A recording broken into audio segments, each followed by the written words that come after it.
He said, baby, what's a big deal? Feel what you want to feel. Record, see how it turns red? And it's really cool as it's like choosing who to focus on. You can't really see it real well in this light, but there's a light on the front. See, now it's on you? Yeah, I got you. Yeah, and then it'll go broad. So it's, yeah, in the framing there. It's all right. It's a cool little thing. All right. Take it Why away. am I? Oh, because these are turned on. Hey. What? Okay. What about this? Do you want to test? Do you want me to say something? You got it? You got it? Am I coming through? There you go. All right. Lyle. Yeah. What's your last name? Estel. Estel. Do you have any sort of web? Oh, you must have websites for all these businesses. Do you have yeah. Piedmont Biofuels is well. All right. Well, you can decide what. I'll ask you. Yeah. I guess there's a LyleEstel.com for my books. Oh, is there? I got 5 books out. 5 books. Yeah. All right, let's start with that. So I'm with Lyle Westel in a place called, what is this place called? Chris, welcome to The Plant. The Plant. In Pittsboro, North Carolina. The Plant. Yeah. Pittsboro, North Carolina. Yeah, I just got a tour, and there's a lot going on here. This is, so you said it was an old World War II... Cold War. Or Cold War, right. Cold War relic. Right. That became sort of a sustainability eco-industrial park. So you took it over with the biofuel business, yeah, and then that's transitioned to an ecologically safe insecticide, pesticide? Bioherbicides and biopesticides. Yeah, right. Alan at Homs is making, taking ingredients, natural ingredients, and using them for pest control, weed control, and in a more sustainable way. Yeah, absolutely, yeah, and that's working. That's a great business to be in right now. Yeah, it's booming. Much better than the biodiesel business that brought us to this place in the first place. Yeah, well, you mentioned that one of the reasons it's booming is that I think California just listed the Roundup as a cancer-causing. No doubt. Yeah, I mean, just like 2 weeks ago, the family of glyphosate chemicals are more persistent than we imagined. Right. Shocker. Yeah. And they're finding their way into the water table. They're carcinogenic. Right. I don't think you need to be a rocket scientist to say this is a bad idea. But, surprise, surprise, it is. So the world is moving to more biodegradable, non-persistent, applications that can keep us whole and not kill us. Right. So that's what they're making at Homs. They're doing bioherbicides that are. And you've got a local distillery that's using locally sourced ingredients. Fair Game Beverage Company is here, and their mission, they're B Corp, and their mission is to take North Carolina agricultural products, be a value-added producer. And so they have a 13th legal distillery in North Carolina, and they'll take peaches from the sandhills, or apples from the mountains, or sorghum grass from 15 miles away, and process it into booze. You said they're B Corp. Explain what that is. B Corp is a certification of a social enterprise. So the notion of a social enterprise being that, it's not a nonprofit. It's allowed to make money. It's not government. It's not public sector. It's a private sector enterprise, but it is mission driven. And really, at the heart of the social enterprise movement is the notion of fiduciary responsibility. That is, I can err on the side of mission rather than on the side of maximizing your money. So if you're an investor... I see. So the shareholders can't throw you out for doing something that makes sense. That's exactly right. Cost them a little money. Bingo. Yeah, so if you were an owner of the Fair Game Beverage Company and you said, hey, how come you're using that expensive sorghum grass from Silk Hope, North Carolina? You can buy sugar from Barbados for a fraction of the cost. Right. And I'm going to sue you because I'm not doing a good job as the steward of your money. Right. Then what I do is I say, now hang on, Your Honor. I told him before he went in that this was my mission and I was going to stay true to my mission. And he knew that when he placed his money down. And so I win. So is it much harder to get investors in a B Corp because of that? They don't have that sort of ultimate say? Good question, I would say. Probably yes, in the sense that, social enterprise organizations are, there's a couple thousand of them on Earth Right. versus Yeah. billions of others. So I would say, yes, you find the socially conscious investor that says, no, I want a company that does right by the environment, does right by people, does right by... To offset all the money I'm making from General Electric and Raytheon.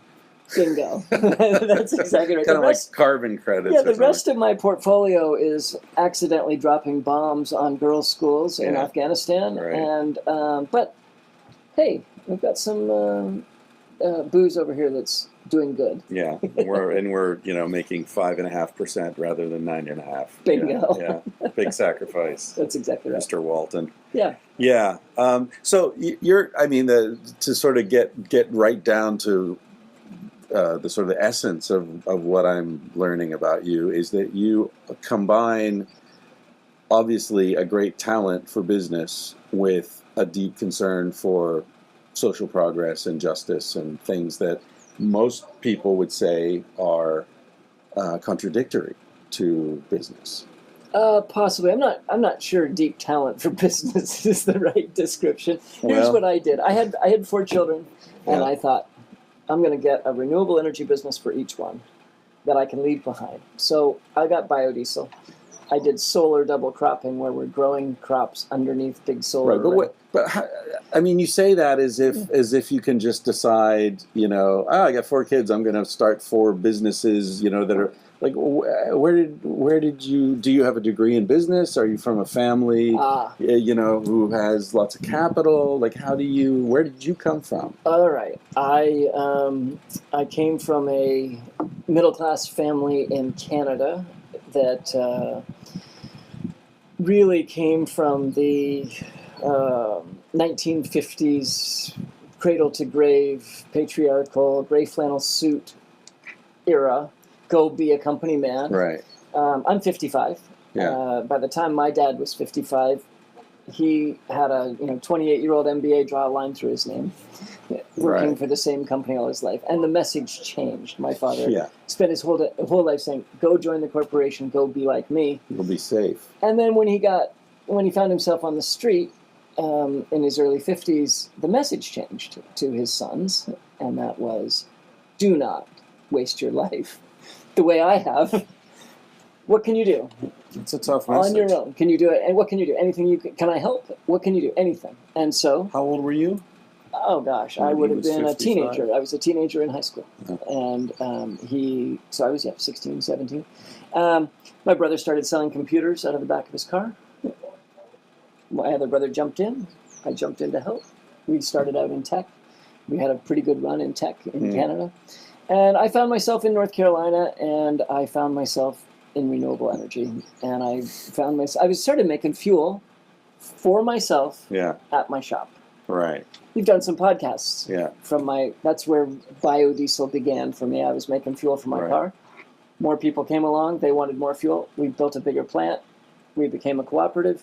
We came here, we built a 1 million gallon a year plant, and I was in the biodiesel business. And did you have the startup capital from the tech stuff that you had done earlier? I got the startup capital.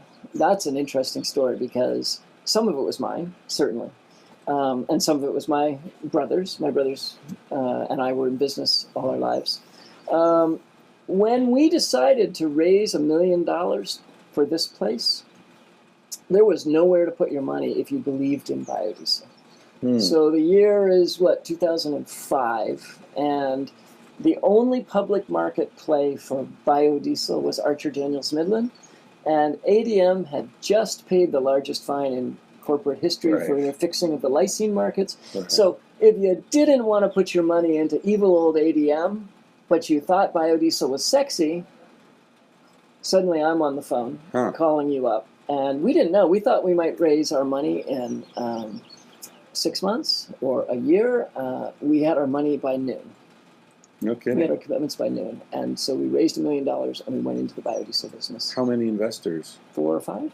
Wow. So they're pretty sizable investments. Yeah. And so we got our investment and off we went. And then we tried, like the Dickens, to make money. Piedmont Biofuels tried to figure out, to dial up community scale biodiesel. Hmm. Not the 100 million gallon Walmart of fuel Right. like you see in Iowa, Right. but like waste oils into fuel right to our drivers, little cooperative consumer Right. co-op.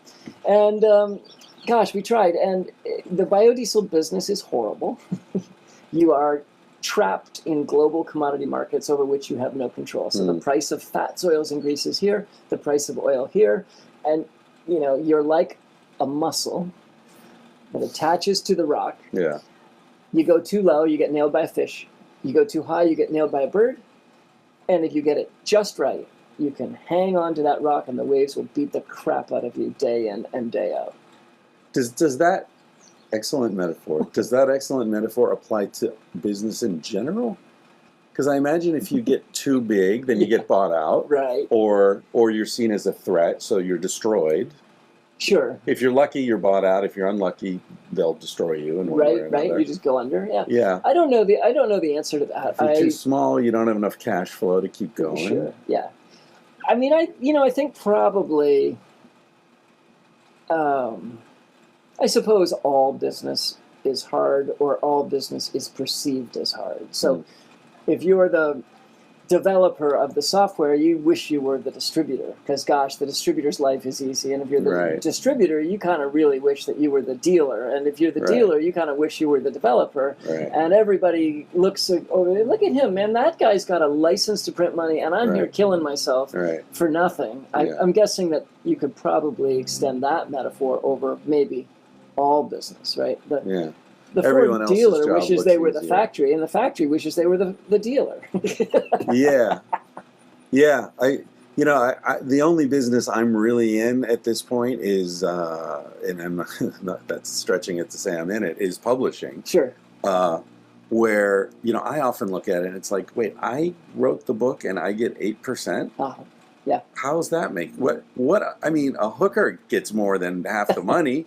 Even a pimp wouldn't say give me 92%. I mean, come on, man, I gotta eat. There you go. So it's I don't know, maybe because as you were saying that, I was thinking, hell yeah, I look at the Let's be the printer and the distributor and like, fuck you guys, 40% for distribution. You go write a book. No, and I think that once you take your corner office spot in the publishing company, you're saying, these fucking authors have it made, man. That's an easy street. All they do is sit around, dream shit up. Yeah, exactly. Just write it. I've got a handful. It writes itself. I have a handful of books out on New Society up in Canada, and sort of energy and society, biodiesel type books, and same way.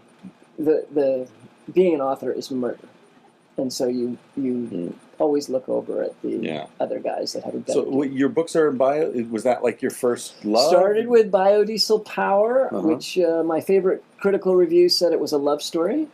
I like that. It was a critical review. Yeah, my. Like it's not accurate. It's a love review. Story? No, it was good. I like that. That was my favorite. My big book was called Small as Possible. Right. And that's about scale and business. And is that a reference to Small is Beautiful? Absolutely. Yeah. It comes right out of the Schumacher tradition. Right. And I say all that in the foreword, and it's like... It's a great tradition. Yeah. That one just went into translation in Korea. Yeah. So I'm looking forward to getting the book that I won't understand a word of. I hope they do a better job than Sex at Dawn, because when Sex at Dawn came out in Korean, a friend of mine bought it, and she said it's incomprehensible. Oh, really? Yeah, because she was like, the jokes just like make no sense. Wow. Wordplay, like they didn't rewrite it in Korean; they translated it. I see. They gave it to some robot. Essentially, Sex at Dawn in, human Sex or at Dawn otherwise. out. Yeah. Okay. Well, we'll see. That's what she said. I don't have the benefit of anyone that I know that speaks Korean, but I will. I would look forward to having it on the shelf. Yeah. Just as a novelty item. Yeah. Gobbledygook. So 5 books. Did you write them all kind of quickly, or were these spread out? No, books running from probably 2005 through 2013 or something. Why write books? Was this about spreading information, or was it? I was trained as a journalist, and I was supposed to be a writer. I used to be a reporter. I used to do news ed. Deadline, get your copy in. run down and cover the audience, Right. or sorry, the accident. Right. I noticed at that time that I made more money from photographs than I did from my column. I was paid by the column inch. And so it was like, if you can get a photograph of the accident, you make more money than the damn write-up. Right. Anyway. And it takes a lot less time. Yeah. And so, of course, back then I was, I'd take I'd borrow Van's 35 millimeter camera, go out, take the shots, go back to the darkroom, print the black and whites, get it in on time, and say. But so anyway, I wanted to be a writer, and I was trained as a writer, and I poured it in, and that was a tough economic life, and so I ended up going into technology with my brothers, and I guess I turned out to be maybe I'm more of a traveling salesman than I am a writer. And actually, I started blogging back before there was a blogosphere, before there was any social media, pre-Facebook, LinkedIn, etc. And I was teaching a class on renewable energy down at our local community college. And I discovered this thing called blogs. And I thought, what a great way to keep in touch with my class, because they're all adult learners. They all want to be there. It's continuing ed. Right. So you're in Montreal on a business trip and you're missing it. So I had really original blog entries. My first one was entitled Night 1, Night 2. And I published, here's what you're going to miss in class. Right. And I had 11 readers, including my mom. And after the semester ended, I kept blogging. And I was just chronicling our successes and failures in backyard biodiesel, and then my observations on policy or stupidity or whatever I thought. Blogging away, no one cared. An activist out in California found one of my blogs. I took my children and my family camping in Ontario in the winter. It was a winter camping trip. No bandwidth, no offline. Yeah. We're in the woods in Ontario, and I came home to North Carolina and logged in, and suddenly she had taken one of my entries and syndicated it across all the forums and all the groups, and she'd gone and shared it everywhere. And she said, oh my God, she was from Berkeley, this is the best explanation of the small producer's dilemma that I've ever seen. And she had all the authority in the world, and boom. Next thing you know, I had an audience. Instant audience. Wow. And you go back to the early days of Energy Blog, you see 50 comments routinely, 25 comments. I mean, boom. Yeah. So Energy Blog accidentally became the community space for biodiesel, for backyard biodiesel, for small scale. Wow. Yeah. And then, suddenly I'm finding my way, and New Society calls me. When I was a kid, I was trying to sell manuscripts and sell things, and that's murder. Right. Suddenly they're like, hey, could you do a book? Right. It's like, are you joking? Boom. Yeah. And so that was my entree into publishing. Nice. And so then Small as Possible, Local Economy. Then I did one on industrial evolution, one that was about the plant and zero waste and carbon sequestration and the way industry should function. Okay. Industry in a good way. Industry like the honeybee, rather than industry as in pollute the river. Right. And so I took a stab at that, and then I did an anthology, small stories, big changes. I did that one on I was over in Paris. I was hanging out on the left bank. I gave myself a treat. I had all the children. The place was lousy with children. I was reading American fiction from that era. So I did Henry Miller? Yeah, a deep dive into Gatsby, Hemingway, Stein, I was just drilling into that and loving it. Yeah. And I was jealous. I was like, look at these people. They're getting together, they're getting bombed, and they're arguing with Salon Matisse culture. into the night. And they're quarreling over Picasso. It's like, wouldn't that have been fun? Yeah. And you never know who's going to drop in at Gertrude's place. And so the idea was, I thought, wait a minute, I've got an interesting life, and my guys are in wind, and they're in solar, and they're in biofuels, and so I thought, I dashed out a table of contents. I said, here, I'm going to do an anthology. There's going to be this, you know. So I lined up seven profiles women, seven women and 7 men, and I like, tell me your stories, small stories, big changes. You know, you were a pioneer in green building. Tell me how that went. You lost $60 million on building the most energy efficient building in the Southeast, lowest amount of energy per square foot of any building in the Southeast. Oh, and you lost 60 million when Citibank took it over from you. Okay, tell me that story. Boom, and it goes. You know, and so I have these stories about pioneers in renewable energy. That was an anthology that I curated, and then my publisher came back with, come on, we need the definitive book on how to make your own biodiesel. And I wrote that one with my friend Bob Armitrott. And so we co-authored that one and put it out there. And I'm pleased to say that it is the best-selling backyard biodiesel book on Amazon. All right. Ranked number 1. Yeah, so that and $1.50 can get you a cup of coffee. yeah. Royalty checks. Yeah, cash them down at the 7-Eleven. Exactly. Right? Yeah. I forgot what I was going to ask you. Oh, do you know, you were talking about architecture. Are you familiar with Earth ships? Sure, absolutely, yeah. I've been out to Taos. Have you? I've toured I want to go in my van. That's one of the places I want to stop in. Because the whole thing with the van is, you know, like I do this podcast in person only. For a while I did some Skype, you know, interviews, but I just found it awkward, you know, because there's the delay and I'm interrupting you, and I just hated it. And also there's a selfishness that motivates me because I want to meet interesting people. Right. You know, everyone does, right? And so I've got this opportunity where, you know, you're a busy guy, but if I say 100,000 people, you know, will listen to this, then maybe you have some time, right? Sure.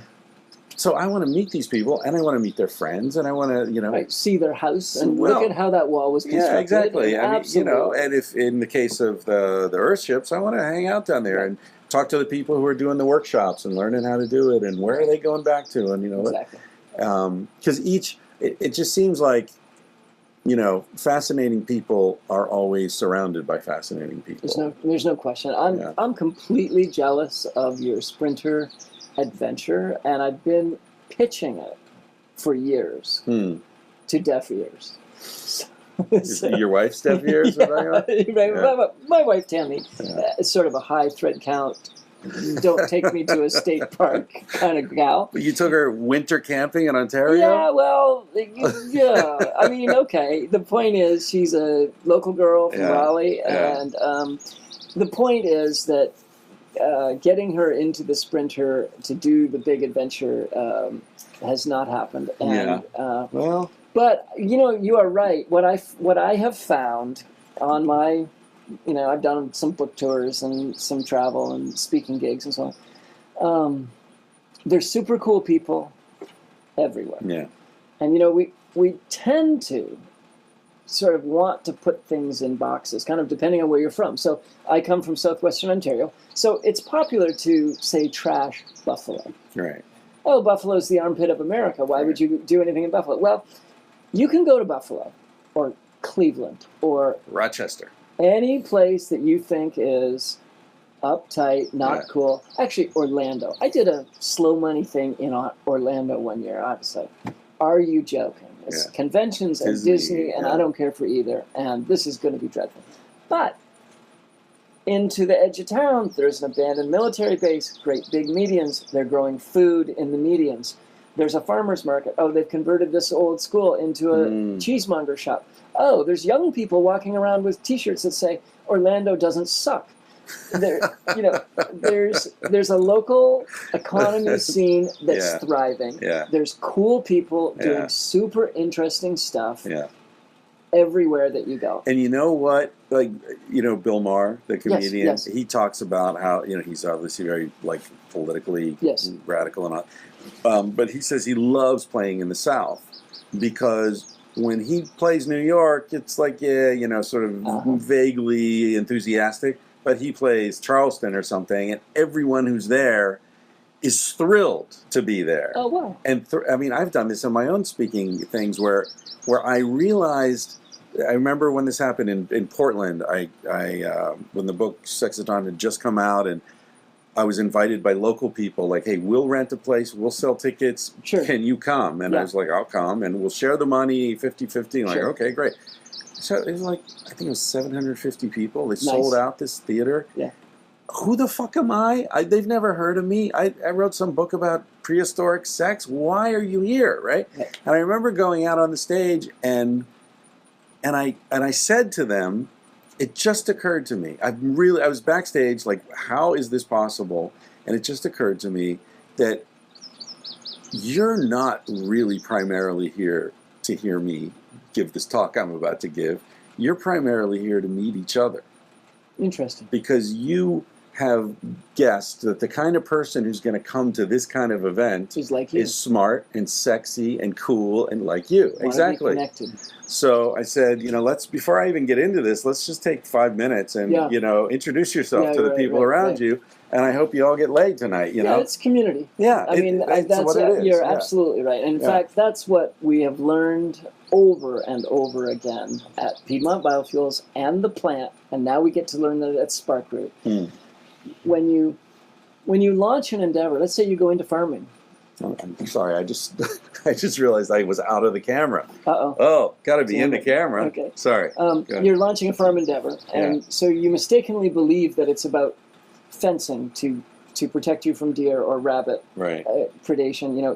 You mistakenly think it's about water and bed structure and what you're going to grow and solar hours per day and all this technical stuff, but it's actually about the people that want to eat that kind of food. Right. And now you're going to go in, you're going to make a biodiesel. You're going to build a chemical plant. We welded every weld ourselves. We attached every flange. We built this thing ourselves.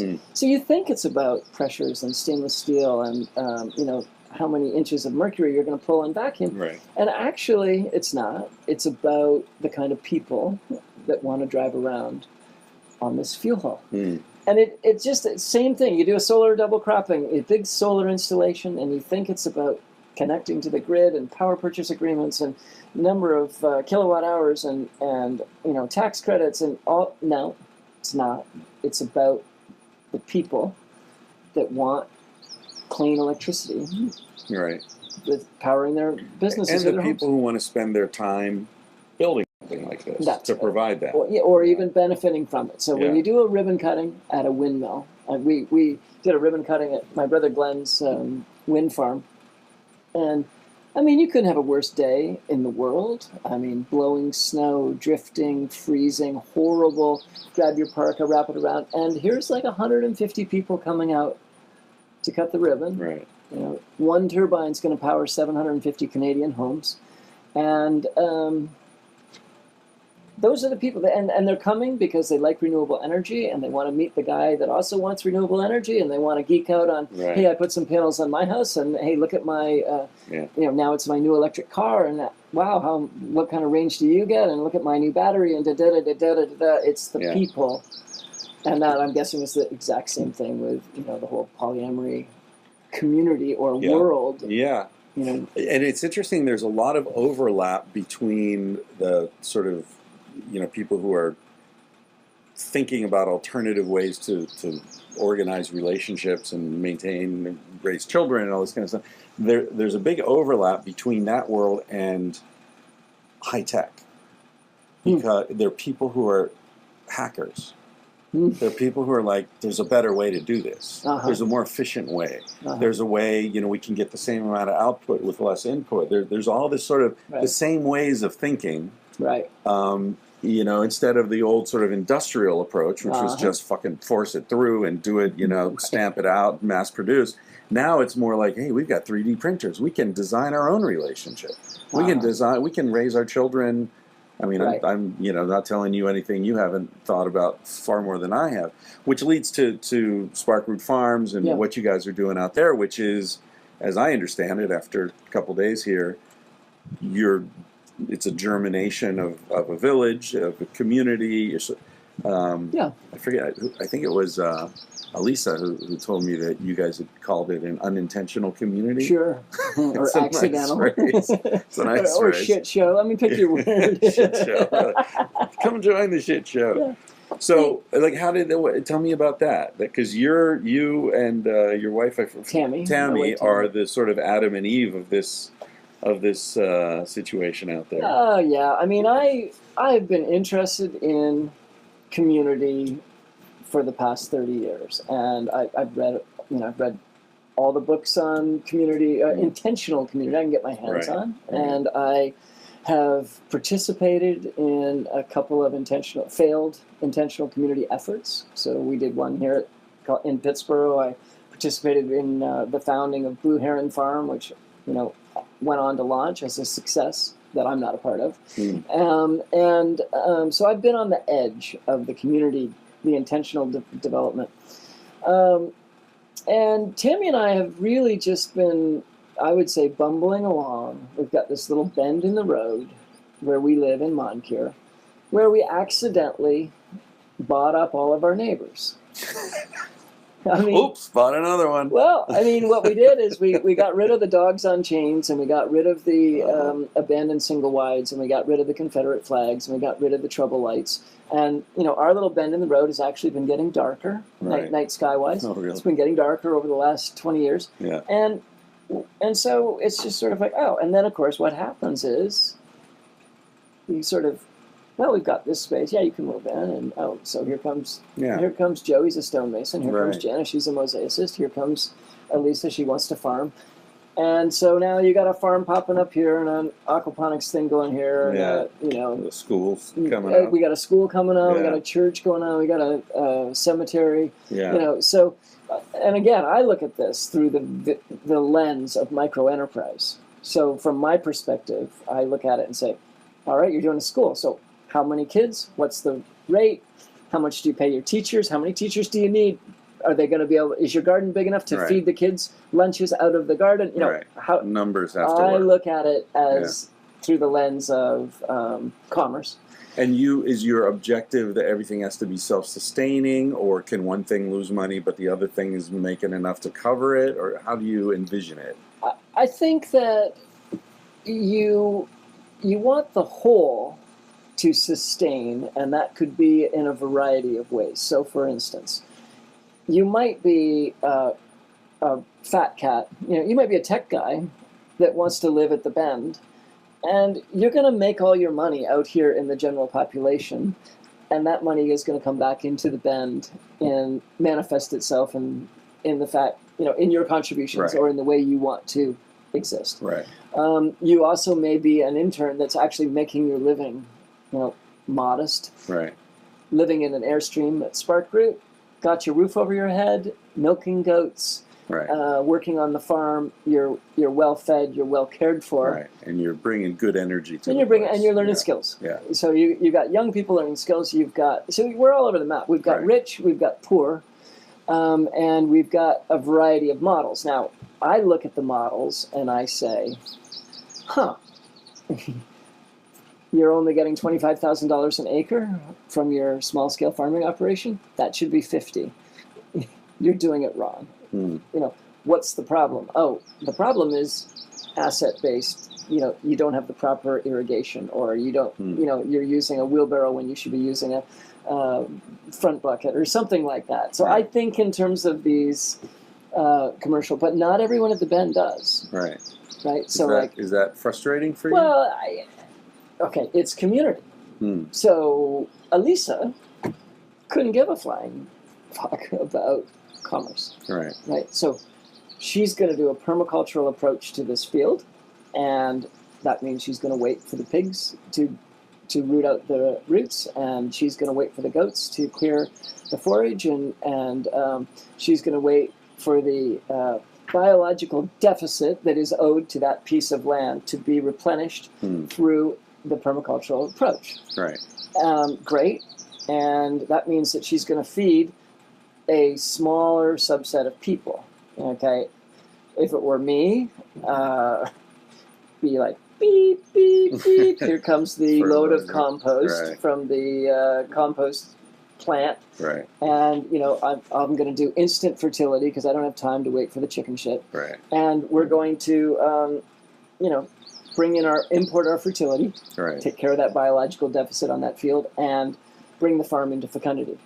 But to her credit, she wants to model something.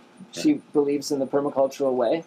And how many cucumbers she sells is absolutely not of interest.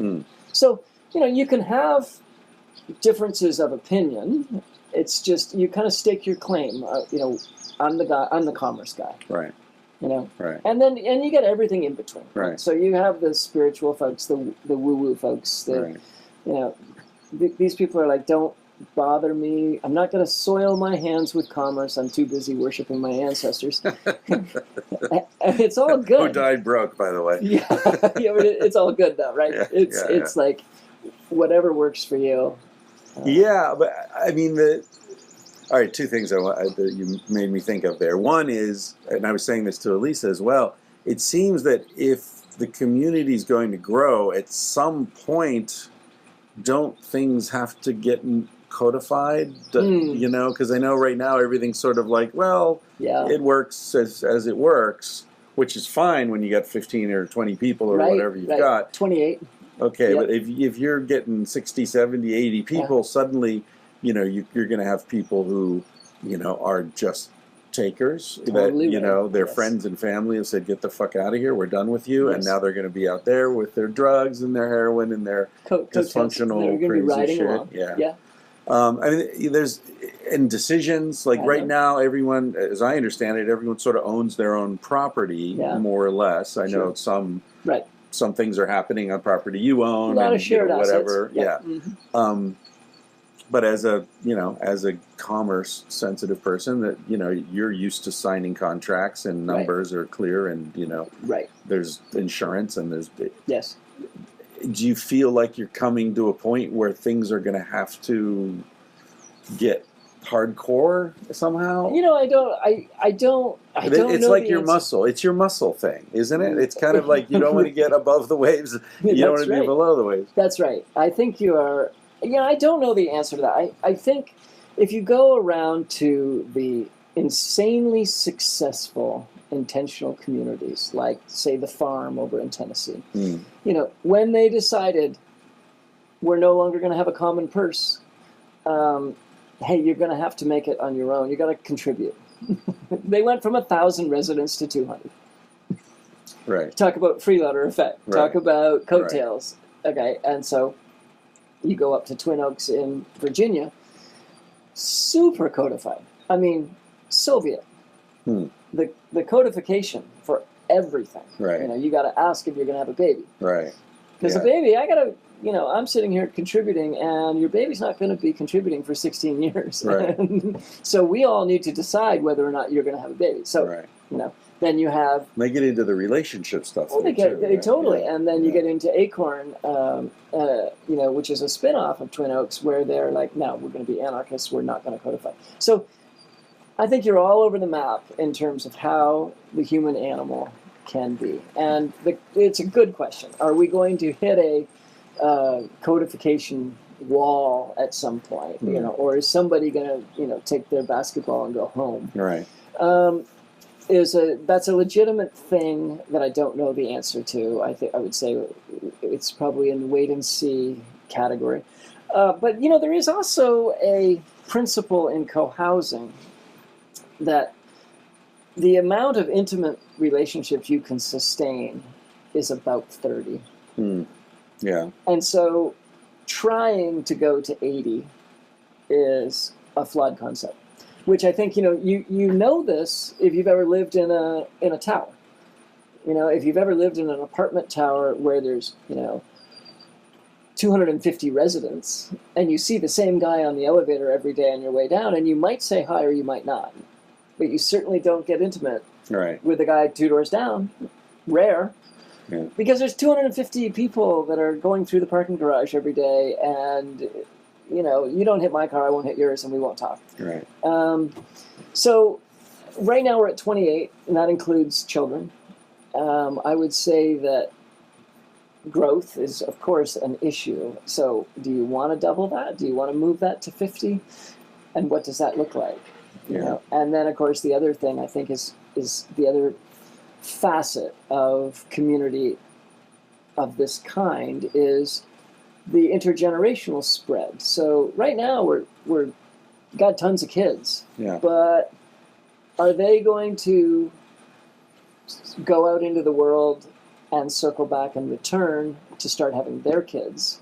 Or many times projects of this kind just end up old, rich guys with the grandchildren coming to visit. Right. That, so a lot of these projects you go and it's like, oh wow, look at that beautiful shop where nobody does anything anymore. Right. Oh, look at the beautiful reading room where no one checks out a book. Do you feel like what you've got is a life raft, and A little bit. people are starting to go under? A little bit. So maybe you're not going to have the problem of it fading out. You might have the problem of it getting overrun. We are already there. We have way more demand than we have. All these people that want to move to the Bend, and we cannot accommodate them, and we cannot put up housing fast enough.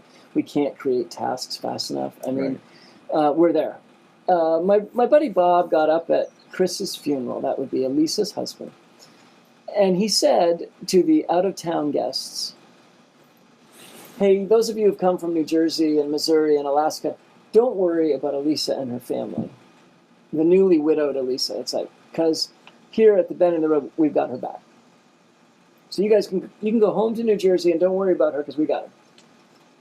I mean, the guy should have been selling timeshares. My phone and email account lit up and has stayed lit up. Because people are looking to be part of a community. Yeah, they're like, I live in Pittsburgh, but no one's got my back. Right. Can I move? Hey, have you got any land? Can I move in? Right. Do you have a place that I can build my house? Yeah. What have you got? No one's got my back. Right. People are looking for that. Totally. Yeah, start. I like the and also, lifeboat. sorry to interrupt you, but just to set the picture for people, because they will have heard Elisa by now, or depending how the sequence of this, but it was a burial in the woods on your property. Correct. A green burial. Right. So it's not a funeral home, with a stainless steel casket and denying what is going on here. That's right. No concrete vault. Going back to worm chow. Right. So yeah, that's true. So we buried Chris. We buried my son Zafer. We buried another guy in our cemetery, and we've incorporated as a church, and we're going to be burying some more. We're running a little cemetery operation. Yeah, it's a non-denominational church. It's it's a church from a regulatory perspective because has to be. The churches get a pass. Yeah. So, but we've formed a legitimate organization that's been recognized by the IRS and by the state, and so it's so that we can legally bury people in the woods. Right. But okay, so lifeboats. Richard Heinberg, I'm a big Richard Heinberg fan. He would be like maybe one of the big lifeboat guys. And I do absolutely view what we did here at the plant and Piedmont Biofuels, what we're doing at the Bend, and the other links that we have to other groups in the region that are doing similar things. And that would include Blue Heron Farm on co-housing, and it would include Pickard's Mountain on the groovy things that they're doing there, and it would include, there's lots of cool projects all around, and we are connected. So it is sort of a series of connected lifeboats. And so, if collapse is a hobby of yours, and it's kind of a hobby of mine, I saw you had Jared Diamond's book on your shelf. I do, yeah, and also, I also live on a big pond. That's intentional because plenty of water. Right. I don't know if you ever walked out on the deck to look up. It's like there's 4.6K of solar on the roof, which is my consumption. I swung off that deck on your rope swing. The rope swing, right? Yeah, there's another 2K array up in the field that's powering like Ben and Whitney's house and the Bower that you stayed in, and so. I run my car on 100% biodiesel, so I'm off the petroleum grid. You've got all those machine gun bunkers around the perimeter. I don't. I'm not armed. It's a weakness. It's a weakness because when the marauders come, I figure arming yourself. I mean, you're just going to run out of bullets. Yeah. Someone's always going to have more bullets. Yeah. I agree. I carried a knife for years when I was hitchhiking. Uh-huh. I hitchhiked from New York to Alaska and back twice. Wow. And one time I was coming down from Montreal. Actually, I was going from Montreal down to New York, and I was going through the Adirondacks up in northern New York. And I had the knife. It was in my right boot, under my pants. I had jeans on, and these army boots. And it wasn't long. It was like maybe 6 inches, 4-inch blade, 3-inch, whatever handle, 7 inches. So it was discreet. It was just if I got picked up by some lunatic, I'm sitting in the front seat. It's an easy reach. I can just say, stop the goddamn car, right? Yeah. I never had to do it, but it comforted me to know it was there. So this guy stops and picks me up, and he's like a, ex-military looking dude with a crew cut, and tats and all that. And I get in the car, and hey, thanks, man. It's cold out there, and the sun was starting to go down, and it's bear country. And I'm like, this is getting a little hairy. So I was really grateful, and he's like, yeah. He says, so we're driving along. He says, so you like knives? Like that. Like it's not a question; it's a statement. And I said, what do you mean? He says, well, I see you have one in your right boot. I said, oh, yeah, no, that's just because, hitchhiking, you have to be careful. And he says, yeah, I like knives. And he grabs his belt buckle, and and the belt buckle was a handle, and the knife was under the belt. And it's like, up, and it's right in front of my face. It's a dagger. Whoa. And I thought, this is it. Fuck. And I said, that's a nice knife. He said, yeah, go ahead, hold it. It's got a nice balance. I was like, oh, yeah, it does. It's a beautiful knife, man. I gave it back to him. He says, yeah, I got another one here. And so it turns out this guy was a prison guard. I forget the name of the prison. There's a high-security prison up there. No, that's in Mississippi, I think, or Louisiana. It's where there was the big riots, whatever. But anyway, so he was a prison guard at this high-security prison. So he was trained. He saw that knife, He still stopped and picked me up. And I thought about that afterwards. It really stuck in my memory. And what I learned from him was... Someone's got a bigger knife. You're dealing with pros. Right. Yeah. Like someone's got a bigger knife. They've always got a bigger knife. They've been carrying that knife. They've used that knife. They've stuck people with that knife. You never have. You probably never would. Right. They'd take it off you and stick it up your ass. And it was just like, I'm safer unarmed than I'll ever be armed. Well, that's it. I mean, I've often thought about that. I used to hunt, and when Tammy and I started having babies, I thought, here's an idea, no guns. Because you got two boys. Two boys do stupid shit with guns. They sure do. I did it when I was a kid. You may have done it when you... It's just like, it's the nature of boyhood to get out Dad's gun and explore. Right. And so I thought, here's an idea. I had a shotgun. I chiseled out the firing pin so that it would never work again, and hung it up on the shop. And that way the boys could explore their interest in a gun, but it's not a gun that's ever going to shoot anything. Right. And then I haven't had a gun since. But it's also true, if you have a rabbit eating your garden, a gun is a much better tool than, say, a pipe wrench. That's to true. Deal with your rabbit. Unless you're really good with a pipe wrench. Yeah. Which some guys are. Yeah. I had a wrist rocket. That was my sort of apocalypse insurance. Okay. You know what that is? I don't think I do. No. It's a slingshot, but it has a frame and a strap, so it's like stabilized by your forearm, and it's surgical tubing. Okay. So you can, with a ball bearing or a marble, like you can be pretty accurate at maybe 30 yards. I see. So I figure with that, you don't run out of bullets. I mean, also that sounds fun. It is fun. It fun target practice? It is, with and I did dumb things with it as a teenager. I shot out street lights, and exactly. But now I'm a grown up. I haven't broken anything. Put away the wrist rocket. Yeah, got it. Yeah. So the other thing you reminded me of when we were talking about.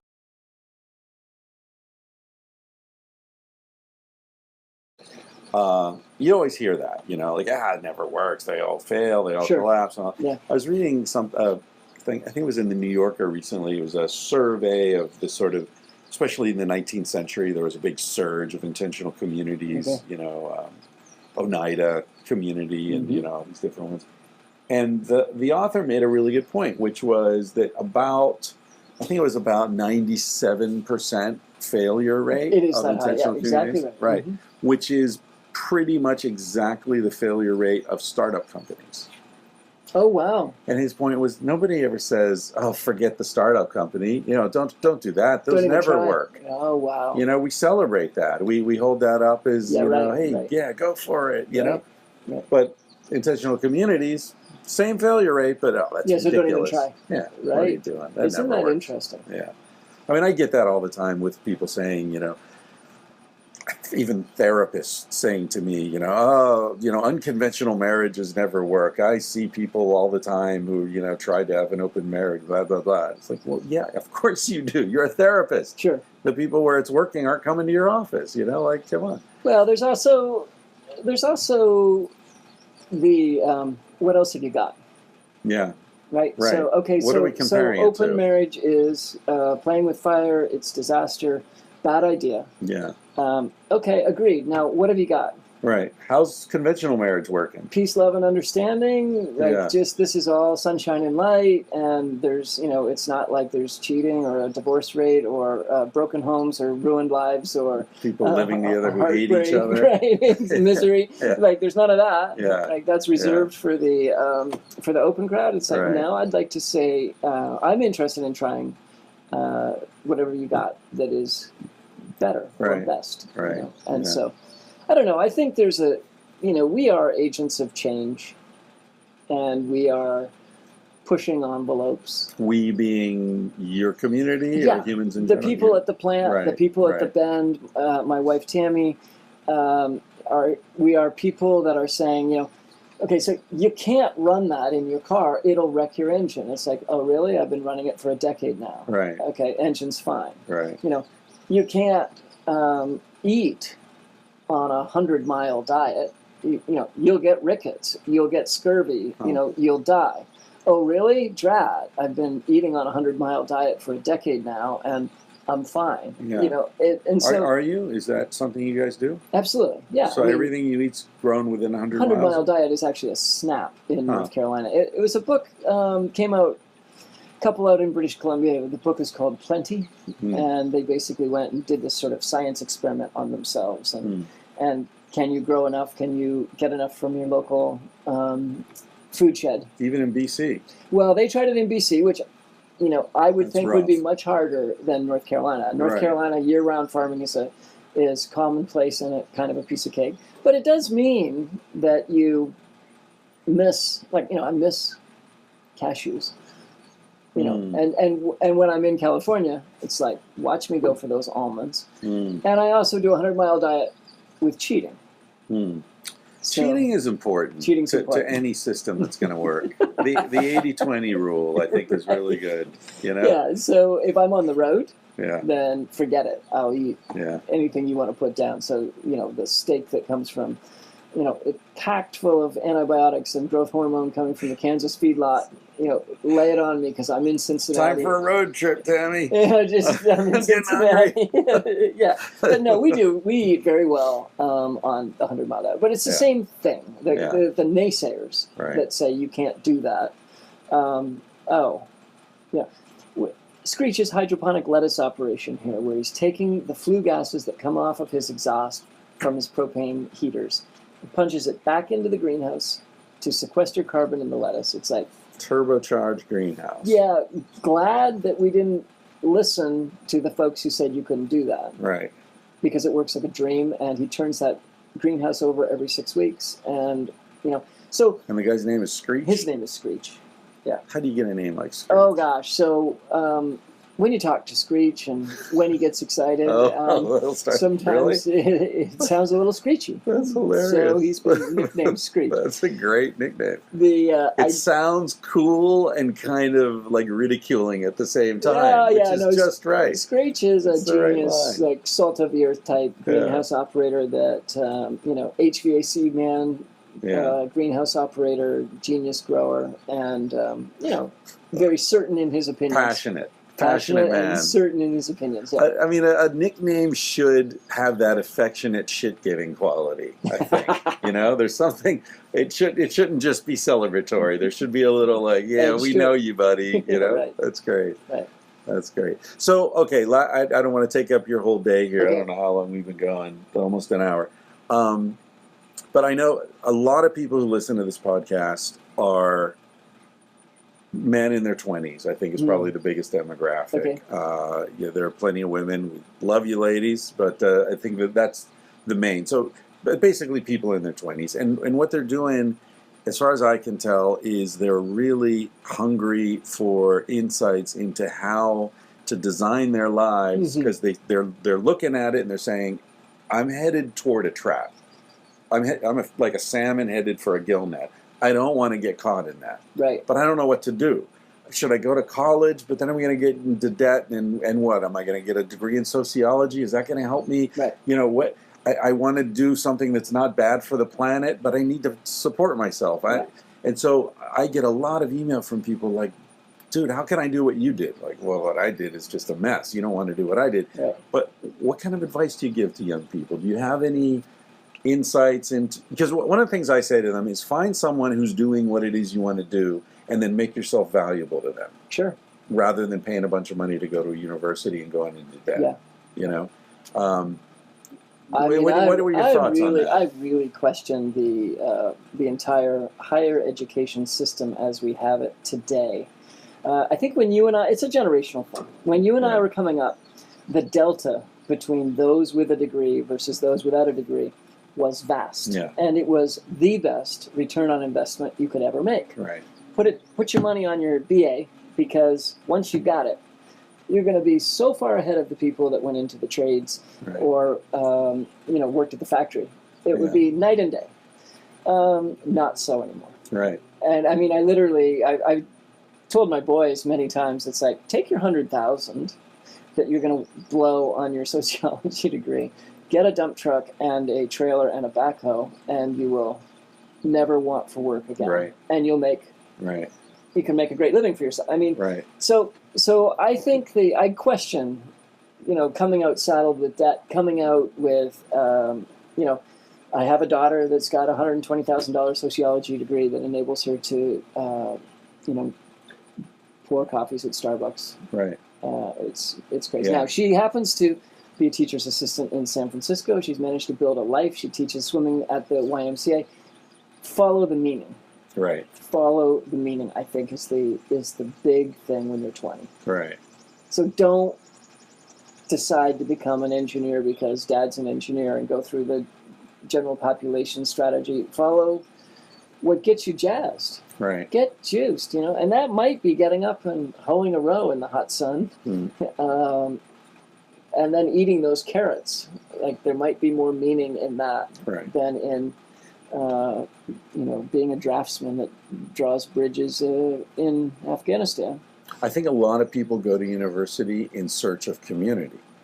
Sure. Right? Yeah. And, they want to be with people their age who are, getting together and having sex and doing drugs and whatever. Yes. But you can find those people, you can find your community in places that are organized around meaning rather than organized around, socially acceptable financial structures. I think that's true. I also think socially, in a way, I lost my son in his second year at CU Boulder.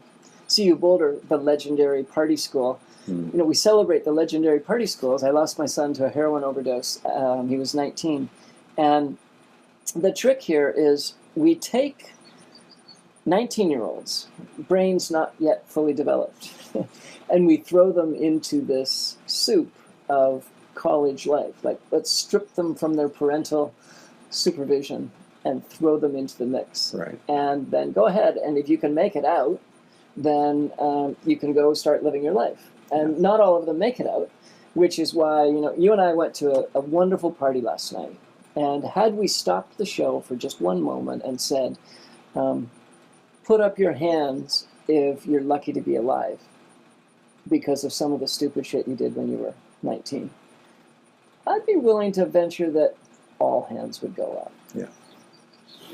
And so what a strange thing to take someone who's not fully adult away from their parental units and safety of home and throw them into a faraway soup of limited supervision, put them with all the other 19-year-olds and let them learn to drink and learn to smoke and learn to, hit the heroin pipe. Yeah. Strange cultural phenomenon. It is. And we do it with so many of it. I'd have to think about it, but it seems like the most important aspects of life, we do that same thing. There's so many areas, for example, where the model's set up for younger people to learn from older people, right? And that's the classroom, right? When it comes to sex, it's illegal, depending on the age difference, Right. Certainly frowned upon. 16 will get you 20. Yeah, exactly. So that's off the table. And I understand why. I mean, there's some creepiness that can creep into that, of course. But what we do in terms of sex education in the United States is basically say, as if it were driving ed, we'd be like, here, you two, here are the keys, go figure out how to drive. Right. And, try not to wreck the car, but I know you probably will, because we all do. It's like, that's how we teach them sex? It's a good point. It's crazy. Yeah. Like, nobody sits down. I mean, even... I'm not saying you have to have sex with younger people, but like really talking it out. You look at Holland, for example. Sure. It's typical if a 14-year-old girl or boy has a lover or a boyfriend or a girlfriend, the parents will invite them over for dinner and they'll spend the night. Mm-hmm. And they'll talk about condoms at the table, you're welcome to spend the night, but of course you guys are going to use condoms. Oh yeah, we use condoms. Their pregnancy rate is a fraction. I know. Yeah. I mean, I think that you're absolutely right. This country, super uptight, and let's throw them into the soup. Yeah. Without any supervision. Drugs are bad. Don't do them. Yeah. What? Yeah. Just say no. Come on. Yeah. Just say no. What drugs are we talking about? Right. They can't throw them all into one thing. That's right. So now you talk about that soup, and now you talk about young people and preparedness. And so what do? It's like, here's an idea. Go get married. Yeah. So now you're married and you're 22. And pick your major. Yeah, pick your major. What are you going to do the rest of your life, and who are you going to live with the rest of your life? Yeah, that's right. Have fun 20. with that. Yeah. I know it. It's crazy. I wasn't going to bring up your son. I didn't know how painful it would be for you to talk about, but Elisa told me the story and how he died just a few weeks before Chris died, right. And very tumultuous. And you're saying 19, but I was in Thailand. I was in my mid to late 20s, and I met these guys, and they're two British guys, really funny, and they were there for the heroin. And I thought, wow, this is my opportunity. I've never really wanted to try heroin, but these guys know what they're doing, and what the hell? It went in Rome, right? Yeah. And so I smoked some heroin with them, and first thing that happened was I had to go vomit. And I came back in, and they were like, oh yeah, sorry, we forgot to tell you the first time. It's normal. Okay. And then I was sitting there, and my jeans were covered in sweat, sopping with sweat. I sweated through my jeans. What's going on? And I felt really nervous. So I said, guys, I'm going to go to my room. I'm not feeling so great. Yeah. And I went to my room, and I thought I'll just sleep it off the way I slept off other, too much weed or too much of this. And as I was falling to sleep, something said, don't sleep. Oh, wow. Lucky you. Yeah. That's it. That's it. And that's how death occurs. And I thought, and years later, I was in a TEFL class with this guy. In the last night of the class, we all went out for a drink, and he and I were chatting for a while, and he told me, like, hey, I used to be a junkie, and I said, I tried heroin, in Thailand, and I had this experience, and he said, how much did you do? And I showed him, it was like He said, man, if you had fallen asleep. Right. I'm not getting up. Yeah. I know Zafer did heroin 3 times. The first time, the roommate that he did it with threw up and said, "This is not for me," and left. The second time he did it with another roommate who threw up and said, "This is not for me," and then left. Third time he did it when he was alone, and that was it. So, I mean, Sorry. you know, yeah, the point is there's no mentor. Yeah. There's no person to say, whoa, whoa, whoa. You can't hit the heroin pipe the way you dab your shatter. Yeah. Because if you do, you'll Right. be dead. Right. There's no, and so what we should be doing in our schools, instead of saying, just say no, we should be saying, this is the chemical path. This is how it kills you. And we should Right. be doing it with everything. Right. It's like, okay, Right. Adderall. Adderall is actually Yeah. what your dad calls speed. Right. You know, that's why you don't feel like eating, and Right. that's why you don't sleep. And so now this is speed. And it's nearly identical to methamphetamine. Yeah, exactly. Yeah. And we're going you're going to get this extreme focus, and here's why you're going to be able to do all your homework, and you're going to stay up late, and you're going to be able to, talk fast and so on. Right. And what we should be doing is whiteboarding out. It's like, all right, cocaine, what is it? Where does it come from? What chemical pathways does it affect? What are Yeah. the receptors in the brain? Why does it, where does the sensation come from? Right. Why is it addictive? Right. We should be crawling through every single. Information is power. Absolutely. Except when it comes to sex and drugs. Right. The two Right. things that Alcohol. are messing up more people's lives. Same is true of alcohol. Yeah. I consider that drugs. That's Sure, part right. of the It's a drug. disgrace. Yeah. It's a freaking disgrace Yeah. the way we educate. Yes. If we're going to call it that, or Right. or prohibit education in this Right. case. In America, at least. Anyway, the whole point of me mentioning this to you is just like, I know you don't judge him. I know I can see that you've got a healthy understanding of this, but man, I came this close to Right. No. falling off the same ledge myself, and I was 5 or 6 years older and had been around the world, and Right. Luck of the draw. yeah. All right. Listen, man, thank you. You're I welcome. really appreciate you taking the time to do this. You're welcome. Thank you. All right. Let me get Alan's air conditioner turned back on because he's probably dying. He's sweltering on our behalf.